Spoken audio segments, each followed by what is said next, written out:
Nafahamu hayo maumivu unayoyapitia yanakuumiza sana. Ni maumivu ambayo yanakuathiri sio tu kwenye mfumo wa uzazi, bali hata kwenye akili.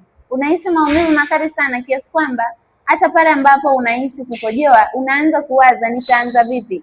Sasa kuna njia mojawapo ambayo utaitumia iweze kukupunguzia maumivu kwa kipindi hichi ambacho bado haujachukua hatua za kuanza matibabu.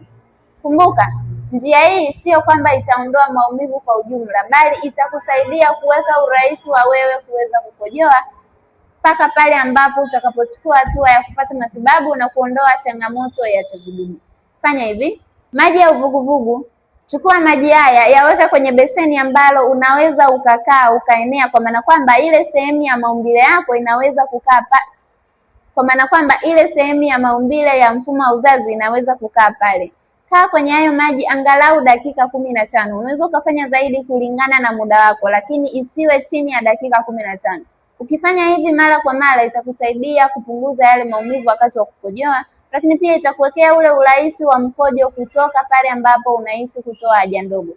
Usisahau kwamba hii siyo tiba kamili ya changamoto ya tezi dume, bali tiba kamili unaweza kuipata kupitia programu maalum ya Prostate Care. Na kama ni mwanaume ambaye unatamani kupata programu hii, unaweza kucomment hapo nahitaji, ama unaweza kuchukua namba yangu ukanipigia simu au kutuma ujumbe WhatsApp ili niweze kukupa maelekezo kamili ya kutumia programu hii, uwe katika orodha ya wale wanaume ambao walikuwa na changamoto ya tezi dume, lakini sasa hivi wameweza kurudisha tezi dume zao katika hali ya kawaida. Like na kushare video hii kwa wanaume wengi wapate taarifa, lakini pia waweze kuchukua hatua kuokoa afya zao.